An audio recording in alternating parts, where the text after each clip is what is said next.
Vamos agora para os pontos de atenção, então. Deixar os pontos incríveis de lado e olhar os pontos de atenção se você vai construir em meio à natureza. Umidade. Tô sendo muito prática, gente, tá? Em relação aos pontos de atenção. O que é a umidade que pode aparecer na tua casa? Do que é essa umidade que eu tô falando? A umidade também aparece em casas urbanas. Mas quando você tem uma casa em meio à natureza, vocês percebem essa diferença de você acordar na cidade, no meio do asfalto, e acordar na serra, acordar no campo. Até o ar é um pouco mais úmido, né? Por quê? Por causa das árvores, por causa do... Às vezes é o clima mesmo do local que acaba permitindo isso. Mas o fato é que aquela umidade, ela fica em vários lugares. Ela aparece no reboco das paredes, ela aparece muito no solo. Então, é interessante quando você vai construir em meio à natureza, a gente vai ver nos exemplos de casa, gente, tá? É interessante vocês pensarem em elevar a casa, vocês pensarem em ventilação cruzada para você poder arejar, mesmo se for um dia mais friozinho. Você tem que abrir tudo para arejar, depois você fecha de novo para aquecer.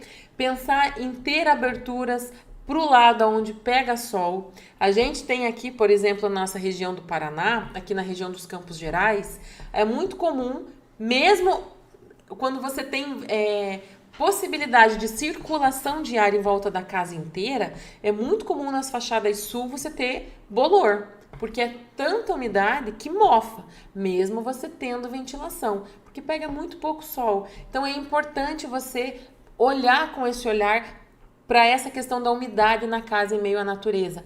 Isso é importante também na escolha dos materiais. Madeira ali, ela fica assim numa situação de muita manutenção, porque sabe a porta que enche e não fecha direito no dia de chuva? Você vai ter isso quando você tá com uma casa em meio à natureza. Então é um ponto de atenção. O que mais que eu quero que você preste atenção aqui em relação à casa em meio à natureza?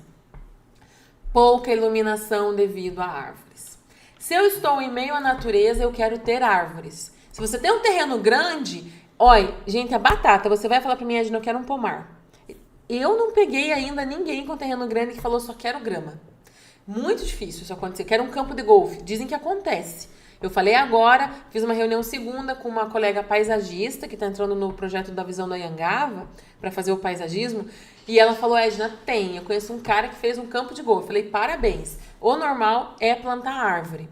Quando você coloca muitas árvores, você tem o benefício dela filtrar o sol nos dias de calor, o benefício desse contato com a natureza muito próximo, mas ela tira sim um pouco da iluminação. Então você precisa pensar em qual a melhor localização para essa árvore. A gente vai ver exemplos, tá? Vai visualizando aí se você já percebeu alguma casa onde ficou escura devido a árvores. Outra questão, insetos e animais peçonhentos. Gente, vai ter aranha na casa de campo? Sim ou com certeza? Porque não tem outra opção. Ai, não, mas e se eu passar? Não existe. Não existe. Vai ter aranha, vai ter mosquito, vai ter bichinho. E se você se incomoda com isso, vai ter que pensar em soluções para você evitar ao máximo que eles te incomodem no dia a dia. Por exemplo, se você tem... evitar ter sótão. Um exemplo bem básico. Se você tiver sótão na tua casa, é um lugar onde você vai acumular coisas. Vai acumular coisas, né, gente? É um restinho de fio aqui. Começa com pouco. Começa modesta essa tua ocupação do espaço do sótão. Fez lá uma laje, fez a cobertura, aí você começa colocando o que ali? Só uns fios que sobrou da obra, nada demais. De repente é uma caixa de brinquedo, de repente é uma caixa de fantasia, de repente é a caixa das coisas do Natal, de repente aquilo lá tá entulhado de coisas. Vai, obviamente, acumular aranha. Vai ter mais insetos do que se você não tiver o sótão. Eu tenho lá o telhado direto. Tem menos espaço, tem menos bichinho.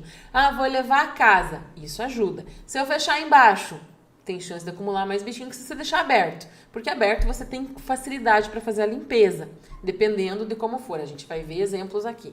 Então, mas no geral, vai ter insetos e animais peçonhentos. Para insetos, gente, o que eu quero que vocês pensem é em investir em esquadrias com tela.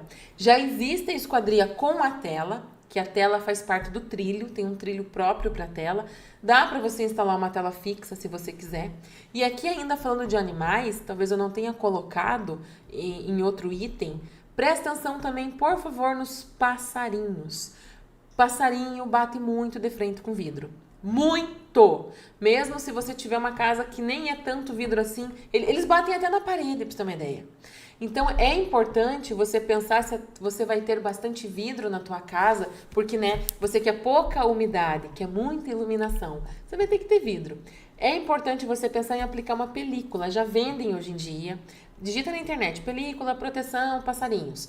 Vai aparecer algumas marcas, aplicar essa película, porque ele enxerga de longe que ali é uma coisa e ele não vai tentar atravessar e acabar morrendo. Terreno acidentado. Isso eu percebi analisando várias casas em meio à natureza. É muito difícil você achar um terreno em meio à natureza plano. Mas sim, gente, é muito difícil. A grande maioria são terrenos em aclive ou declive. É pirambeira mesmo, entendeu? E aí isso casa muito bem, claro, com a estrutura metálica.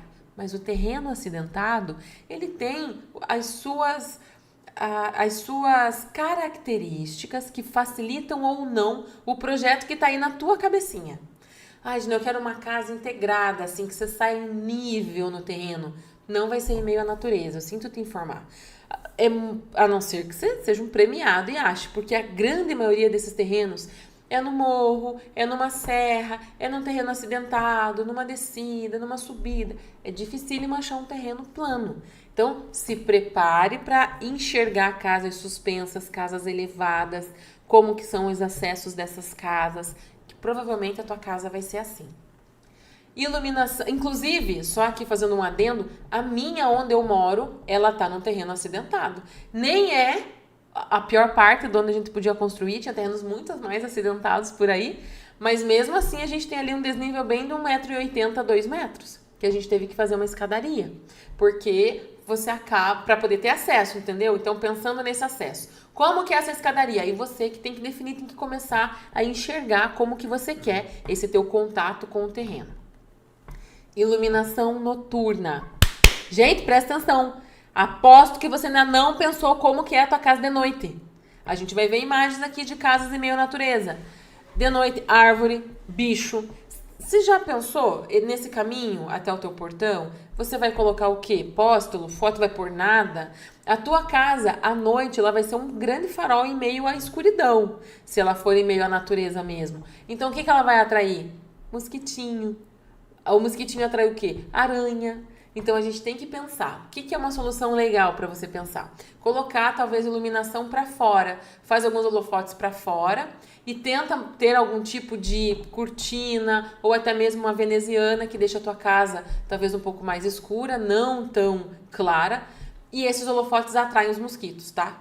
Se você instalar os holofotes, talvez pode até manter a tua casa tudo aceso. Porque eles, por si só, já vão atrair os mosquitinhos lá fora. Tem que pensar nisso, porque isso vai acontecer. Armazenamento. O que eu quis dizer com armazenamento?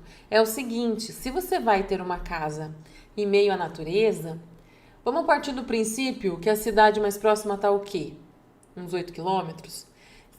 Tudo que você precisar, você vai ter que ir para a cidade todo o tempo. Eu entendo que quando você visualiza romanticamente, é bem legal você pegar o carro e sair, né, e olhando a paisagem, vou lá comprar pão e volto. Mas no dia a dia não é assim. No dia a dia, esse trajeto não vai ser assim, ó, você indo assim. Não, é assim, ó. Entendeu? Nas nossas estradas boas. Isso quando você ainda consegue chegar, quando você não topa com um ônibus encalhado no meio do caminho.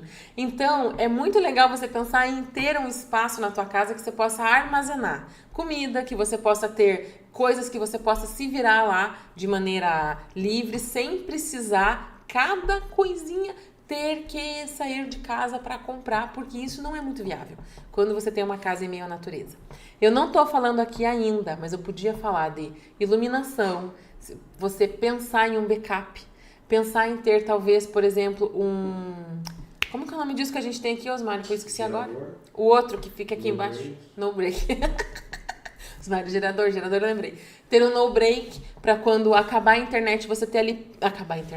Acabar a luz, você ter ali pelo menos 20 minutos, 30 minutos ainda das coisas, de alguma coisa funcionando, nem que seja internet ou sei lá, para você conseguir se organizar. Não sei, mas tem essa questão também da energia, que quando você tem uma casa em meio à natureza, tende a cair mais do que quando você tem uma casa na cidade. E, deixa eu ver se eu coloquei, o tratamento de lixo, gente. Isso aqui, ó, presta atenção nisso aqui, por favor. Quem vai para a natureza e trata o seu lixo como quem está na cidade já está indo errado para a natureza. Porque uma casa em meio à natureza não tem coleta de lixo. Você tem que separar o teu lixo sim, porque se você pôr qualquer coisa misturada com comida, todos os bichos vão querer comer aquilo.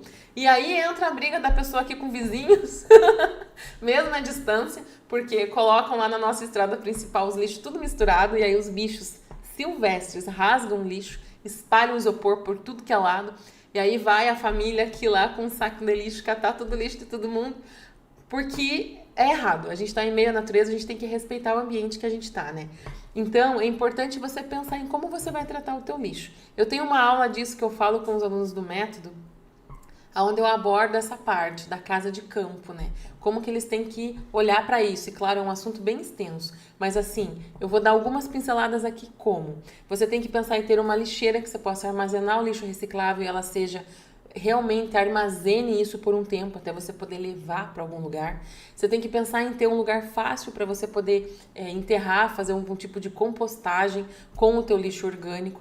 Lixo de banheiro vai ter que ser separado. Se você não quiser levar para algum lugar, você vai ter que achar uma forma de você dar um fim nele, não sei, queimar, fazer alguma coisa aonde você está mesmo, lá onde você mora, em meio à natureza, para você manter esse lugar limpo, organizado. E veja, é uma coisa que a gente nem lembra.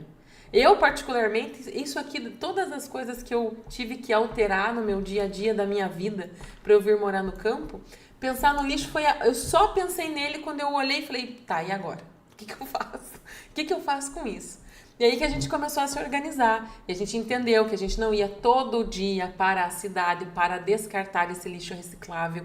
A gente teve que aprender a ter um ponto de coleta de lixo reciclável, onde a gente pudesse levar o nosso lixo limpo, porque ele fica ali armazenado na nossa lixeira, vedada por pelo menos uma semana, que é o tempo que a gente vai até lá levar. Eu tô sendo muito prática com vocês nessa live, vocês estão vendo, né? É dica prática mesmo, tipo, o que fazer?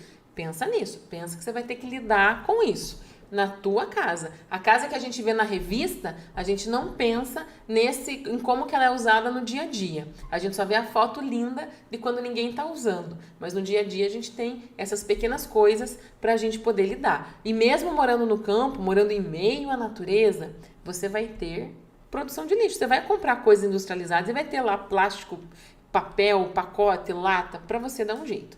Então, sobre os pontos de atenção é esse. São pontos negativos? Não. São só pontos de atenção. Se você vai morar no campo, já vá entendendo que tudo isso vai fazer parte do teu dia a dia. E quanto mais você pensar nesses itens no teu projeto, melhor. Acho que eu pulei aqui, gente, folhas, flores e ciscos. Estão vendo aqui que eu pulei? Eu não falei? Folhas, flores e ciscos, tudo isso aí está no ambiente o tempo todo. Então, não ser a pessoa doida por calçada limpa, porque não vai acontecer, vai cair folha. Não tô em meio à natureza, vai cair folha, não tem jeito. Eu tenho um ipê amarelo incrível. E ele faz o quê? Uma sujeirada, que eu acho linda. Eu falo, nossa, olha agora o chão tá amarelo. Mas faz parte, não dá pra gente querer estar o tempo inteiro limpando. E faz parte pensar em ter um telhado que não precise de eu estar lá sempre tirando a folha da calha, né? Isso é bem importante. Então, telhados embutidos não funcionam muito bem em meio à natureza. O ideal é que ele não seja embutido, é que ele possa escorrer e derrubar lá embaixo a água da chuva.